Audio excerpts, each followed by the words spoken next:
बनाकर छोड़ देना अच्छी बात नहीं है। और अगर तस्वीर अध्यक्ष महोदय बदली हो 10 साल में उन तमाम गोद लिए हुए गांवों की, तो मैं सत्ता पक्ष के लोगों से कहूंगा जरूर इस सदन में बात रखें, जरूर बताएं आप। जो बात कभी अध्यक्ष महोदय कास्ट सेंसस की उठी थी, हम उस कास्ट सेंसस के पक्ष में हैं कि बिना कास्ट सेंसस के सामाजिक न्याय संभव नहीं है, सबको हक दिला पाना मुश्किल है। अध्यक्ष महोदय, राष्ट्रपति जी के अभिभाषण में अग्निवीर को लेकर के जो चिंता विपक्ष की थी और देश के नौजवानों की थी, वो चिंता वैसी की वैसी बनी है।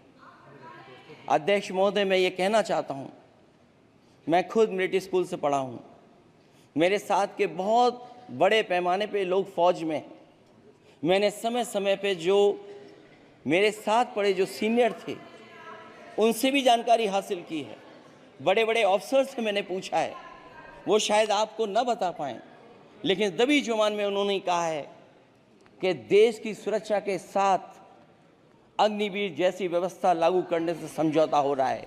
अध्यक्ष महोदय, किसी भी देश की सबसे बड़ी प्राथमिकता अगर कोई है तो वो देश की सीमाओं की सुरक्षा है। अग्निवीर जैसी व्यवस्था से कभी संभव नहीं है। अध्यक्ष महोदय, हम अग्निवीर व्यवस्था को कभी स्वीकार नहीं कर सकते हैं। आज नहीं कल, कल नहीं बाद में, जब कभी भी सत्ता में इंडिया गठबंधन आएगा, अग्निवीर व्यवस्था हमेशा हमेशा के लिए खत्म हो जाएगी। अध्यक्ष महोदय, जिन्होंने कहा कि हम आय किसानों की दोगुनी कर देंगे, आज किसान पूरा देश का देख रहा है कि उसकी आय कहाँ दोगुनी हो गई। और जिस तरह महंगाई बढ़ी है, सरकार बताए कि महंगाई इस बढ़ने पे उसकी आय कितनी होनी चाहिए। और जो इंफ्रास्ट्रक्चर की बड़ी बड़ी बातें की गई थी कि एमएसपी लागू करने के लिए एग्रीकल्चर सेक्टर का इंफ्रास्ट्रक्चर तैयार होगा, लेकिन जहाँ तक मैंने उत्तर प्रदेश में देखा है, अगर इस सरकार में एक भी नई मंडी बनी हो तो मुझे सरकार बता दे। अध्यक्ष महोदय, जो इंफ्रास्ट्रक्चर एग्रीकल्चर सेक्टर में बनाने की बड़ी बात कही थी, अगर सरकार की तरफ से एक भी मंडी 10 साल में बनी हो तो जरूर सरकार बताए। जो सरकार मंडी नहीं बना सकती है उस पर एमएसपी का भरोसा कैसे कर सकते हैं, जिन्होंने एमएसपी का भरोसा दिलाया था। हम अध्यक्ष महोदय आपके माध्यम से यही कहेंगे कि जो राष्ट्रपति के अभिभाषण में लीगल गारंटी एमएसपी को मिलनी चाहिए थी, वो क्रॉप्स को नहीं मिली है। न केवल फसलों को मिले बल्कि हॉर्टिकल्चर क्रॉप्स को भी एमएसपी देने का फैसला हो, जिससे कि हमारा किसान खुशहाल हो सके। साथ ही साथ ओपीएस की बात अभिभाषण में नहीं आई है।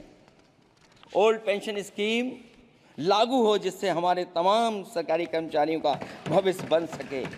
और देश की एक बड़ी आबादी, जहाँ से मैं चुन करके आता हूँ, उत्तर प्रदेश, जहाँ बुनकर, न केवल उत्तर प्रदेश बल्कि देश के कोने कोने में बुनकर समाज के लोग बड़े पैमाने पर रह रहे हैं, लेकिन बुनकरों को जो सुविधाएं मिलनी चाहिए वो भी इस सरकार में नहीं मिल पा रही हैं।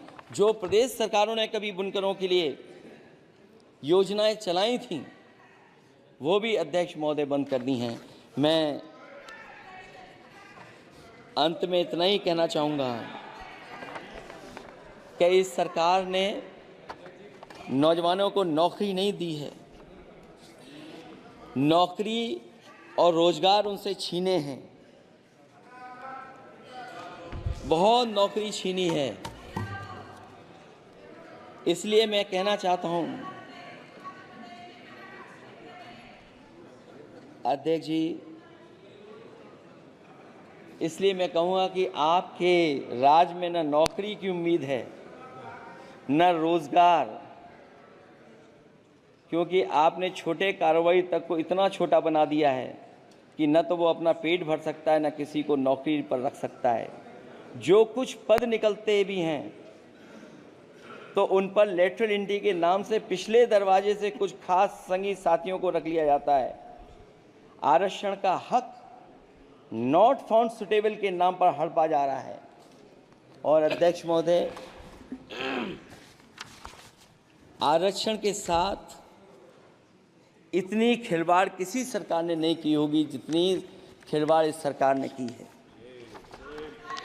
जहां सरकारी नौकरियां नहीं दी जा रही हैं, और सरकारी नौकरियां इसलिए नहीं दी जा रही हैं क्योंकि उन्हें आरक्षण देना पड़ेगा।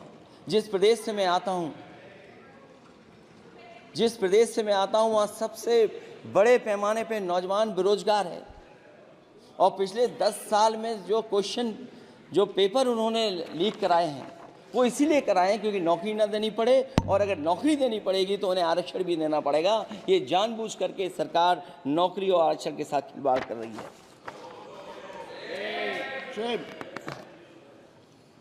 मैं अध्यक्ष महोदय अंत में इतना ही कहना चाहता हूं, आशा है ये सरकार तब तक चलेगी तब तक उसके केंद्र में इस देश का हर एक गरीब, शोषित, वंचित, पीड़ित, पिछड़ा, दलित, अल्पसंख्यक, आदिवासी, महिला, युवा, छोटा कारोबारी, ईमानदार, नौकरी पेशा, आम आदमी और कर्मचारी अधिकारी, मजदूर और किसान होगा, ना कि धनवान होगा, और शासन के आधार पर संविधान होगा।